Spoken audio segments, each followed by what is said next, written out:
Lección número 10, family members plus possessive pronouns. O en español se dice miembros de la familia más adjetivos posesivos. Or family members plus pang-uring paari. Kung di po ako nagkakamali, yun eh. Pang-uri, adjetivo or adjective. So, yung pang-uri, ano ba yung pang-uri? Ito yung naglalarawan sa pangalan, 'di ba? Kung familiar kayo sa Filipino lessons natin. So, ano ba yung objective po or objectives ng ating lesson 10? Pagkatapos ng lesson, magagawa ng mga estudyante na makilala ang Spanish vocabulary tungkol sa family members, gamitin ng tama ang possessive adjectives, me, miss, miss, tu, tus, su, etc. I-apply ang gender rules para sa mga family nouns, halimbawa maskulino or femenino. I-apply ang plural rules para sa nouns at possessive adjectives at gumawa ng mga simpleng pangungusap para i-describe ang inyong mga pamilya. So first, medyo vocabulary heavy ang ating lesson. Siyempre, dahil beginner po tayo, nag-iipon rin tayo ng vocabulary. So, vamos a aprender sobre el vocabulario de los miembros de la familia or vocabulary of family members. So, let's start sa immediate family o la familia cercana. Okay? Repitan después de mí. Repeat after me. Madre, mamá, padre, papa. So the difference, yung padre, madre, father, mother, mas formal yan. While yung papa, mama, you can say it's informal like, parang sa English, papa, mama, di ba? Mas, kumbaga, or dad, mom, mas informal siya. But they both mean the same thing. Padres, parents. So, pag tinutukoy mo ay yung both parents, padres. Hijo, hijo, again silent H, pero yung la letra J ay tunog H. Hijo, hija, or son, daughter. Pag sinabi kong hijos, tumutukoy yon both hijo, hija, or mixed, or lahat lalaki. So yun, kumbaga yun yung plural niya, hijo, hija, hijos. Hermano, brother, hermanas. Esposo o marido, husband or asawang lalaki. Esposa o mujer, asawang babae or wife. Yung mujer también significa woman or babae. Pakibasa nga po, hermano Christian, por favor. Madre, mamá, padre, papá, padres, hijo, hija, hermano, hermana, esposo, marido, esposa, mujer. Okay. Bien. Doon lang po sa iho, dapat marinig yung H sound sa H. Iho, iha. Masanay po tayo doon. Okay? Extended family, la familia extendida. Okay, so vamos a aprender. So ito yung list ng mga katawagan sa ating extended family. Repitan después de mí. Abuelo, lolo, no? Abuela, lola. Abuelos, lolo't lola, o mga lolo. Tío. So notice the tilde sa letter I, tío. Tía. Primo, pinsang lalaki. Prima, pinsang babae. Primos, mga pinsan. Sobrino, pamangking lalaki. Sobrina, pamangking babae. Suegro, biyenang lalaki or father-in-law.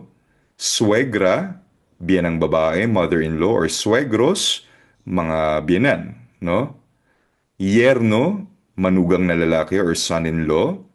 Nuera, manugang na babae or daughter-in-law. Brad pakibasa nga po, por favor.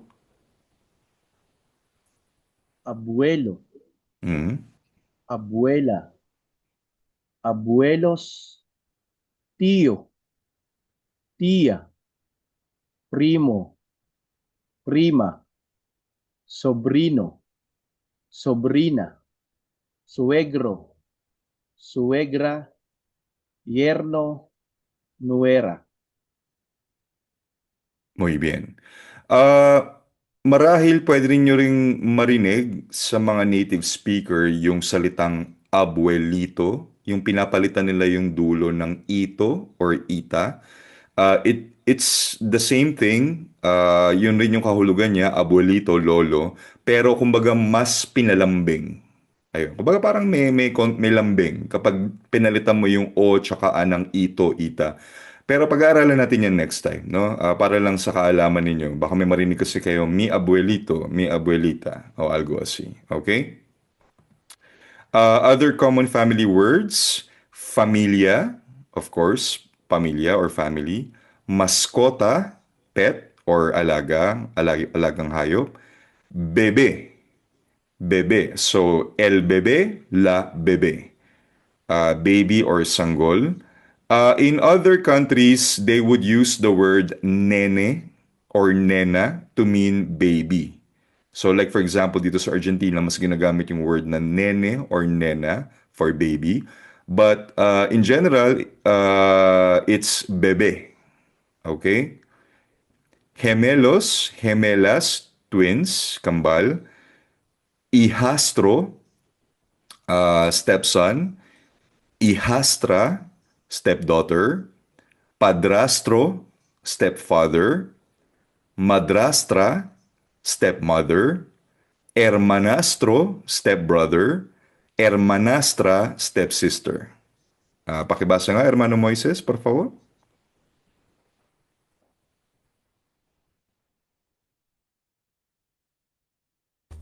Dinig po. Okay, go ahead. Pamilya, mascota, bebé, gemelos, Gemelos. gemelos, gemelas, hijastro, hijastra, padrastro, madrastra, hermanastro, hermanastra. Muy bien. Siguiente, cuñado, bayaw, brother-in-law. Cuñada, sister-in-law, hipag. Padrino, ninong. Madrina, ninang. Ahihado, inaanak na lalaki. Ahihada, inaanak na babae. Esposo or marido, pag-aralan natin, asawa, mister. Esposa, mujer, wife, asawa o misis. Pareja, partner, kabiyak. Parientes o familiares, relatives. So, mi pariente ang kamag-anak ko. O pwede mo rin sabihin mi familiar. So, either of the two. Pakibasa nga, Hermano Fando, por favor.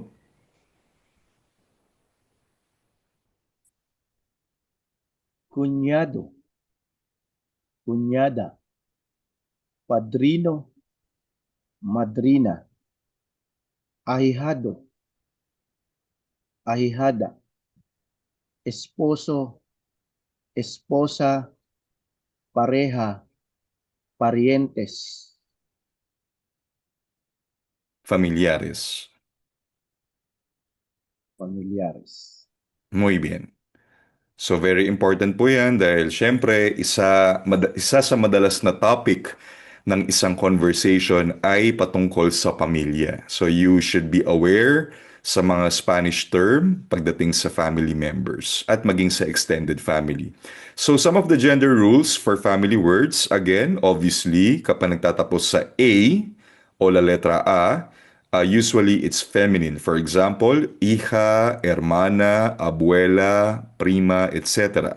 Masculine, usually nagtatapos yan sa o, hijo, hermano, abuelo, primo. So again, may mga salita na nagbabago depende sa gender. For example, primo, prima, sobrino, sobrina, tiyo, tiya. Okay? Ngayon, let's go to possessive adjectives o adjetibos posesivos o in Tagalog se dice pang-uring paari. Paari. Okay? Ano ba yon? So ito yung aking ganito. For example, aking libro. Iyong libro. Kanyang bag. O aming bahay. So yung aking, iyong, kanyang, aming, yan yung possessive adjectives. So, dito sa singular possessive adjectives, mga kasama, ang tinutukoy dito ay yung pag-aari mo ay isa lang. Ulitin ko focus tayo sa pag-aari mo, hindi sa ikaw, hindi sa subject. Yung pag-aari mo, kung ano yung pag-aari mo. Singular lang yung pag-aari mo. So for example, so ito yon, me, aking or ko. So yun yung my. To, your, informal, iyong o mo. Yung su, pwede yung his, her, or your na formal, kanyang or ninyo, or iyo, etc. Nuestro, nuestra, our, aming, natin. Vuestro, vuestra, your, plural, Spain, not needed in Latin America. Su, their, kanilang. Ito naman, plural possessive adjectives, ang pagmamayari mo ay marami. So, nagbabago yung possessive adjective. Depende sa dami ng pag-aari. So, pag marami kang pag-aari, miss, my, tapos plural nouns. Tus, your, sus, so his, her, their, your, nuestros, nuestras, our, vuestros, vuestras, your. Okay, so yung sus, yan, marami siyang meaning. So, again, important rules. Medyo nakakalito yan sa umpisa. Ito yung isa sa medyo mahirap iturong topic sa Spanish. So, rule number 1, possessive adjectives matches the noun, not the owner. So, for example, gusto kong sabihin, ang nanay ko o ang ina ko, you would say, mi madre. Mi madre. Pero pag gusto kong sabihin, ang mga kapatid ko, okay, kahit ako lang yung tinutukoy ko, no? Pero yung mga kapatid or siblings, marami, hindi ko sasabihin mi hermanos, sasabihin ko mis hermanos. Kasi yung possessive adjective dapat mag-match sa dami ng pinagmamay-ari mo. Dun sa taong kumbaga, yung dun sa pinoposes mo, yun. Hindi doon sa owner. Nagigets niyo yun, Brad Christian? So for example, mi madre, ilan ba ang madre yung tinutukoy ko? Isa lang. So, mi madre. Mis hermanos, so kahit ako lang yung tinutukoy ko na nagmamay-ari, pero yung hermanos ay plural, instead of me, magiging mis. Dahil ang possessive adjective dapat mag-agree sa noun na pinagmamay-ari, hindi sa owner o nagmamay-ari. Kuha yun? Rule number 2. Yung nuestro, nuestra, vuestro, vuestra changes with gender of the noun. So for example, pag gusto kong sabihin, ang kapatid natin, ang kapatid nating lalaki, our brother, nuestro hermano. Pero, pag sinabi nating ang kapatid nating babae, nuestra hermana, magbabago yung possessive adjective, depende sa gender rin, hindi lang sa plurality. ang mga anak natin, nuestros hijos. Bakit naging nuestros? Kasi yung hijos ay plural. Okay?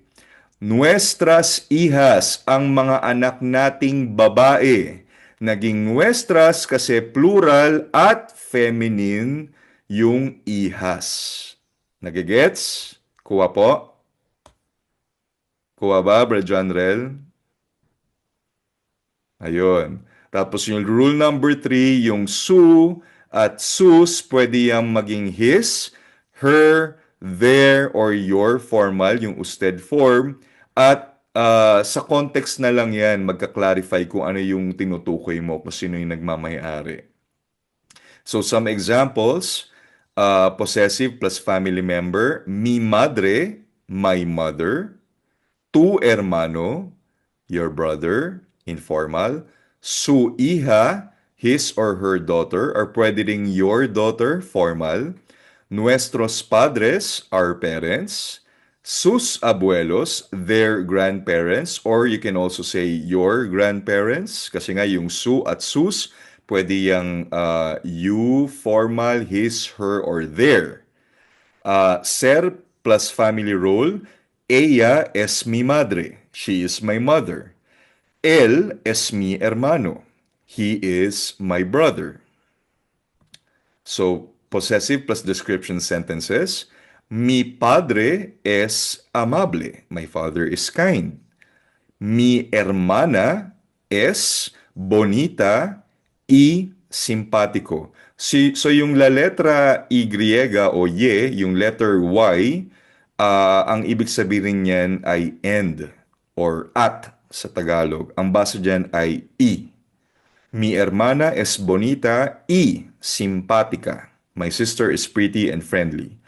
Nuestros hijos son tímidos. So, naging son dahil plural na yan. Diba? Pinag-aaralan na natin yung ser conjugation. Su abuela es muy cariñosa. So, yung kaya es, kasi diba yung él, ella, usted, es. Diba? So, es yung su abuela. His, her, or their grandmother is very affectionate. More complete patterns. Mi familia es grande. My family is big. Mis primos son jóvenes. So napansin niyo, plural yung primos, so mis. At yung adjective rin na jóvenes, from joven, naging jóvenes, kasi plural yung mis primos. Okay? Tu hijo es inteligente. Your son is intelligent. Nuestro padre es estricto pero amable. So, pero is but or pero rin sa Tagalog. Nakukuha po? So, sige nga. Kung may na-retain, test nga natin. Number 1. Ella es blank. Hermana. Ano ang tamang sagot? Paki-type nga. Ella es mi hermana. Número 2. Blank padres son amables. You're informal. Brad Elmer, bakit mali yung tu? Bakit mali sabihin yung tu padres son amables, Brad Elmer? Parents po kasi yun, mother at father. Kaya plural po. Parents. Ayun. So, gets mo yun, Brad Moises, kung bakit tus, hindi tu? Kasi yung padres ay marami, plural. So, babaguhin mo from tu to tus. Kapag sinabi ko lang blank padre es amable, that's tu. Pero blank padres son amables, tus padres. Número 3, él es blank abuelo, her. Él es su abuelo.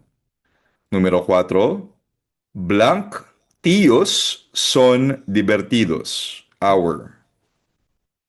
Nuestros tíos son divertidos. Número 5, ¿dónde están blank hijos? There. Mm. ¿Dónde están sus hijos? Muy bien. Okay, next, choose the correct answer. Number one, mi or Miss Madre es alta. Mi madre, because madre is singular. Número dos, tú or tus primos son simpáticos.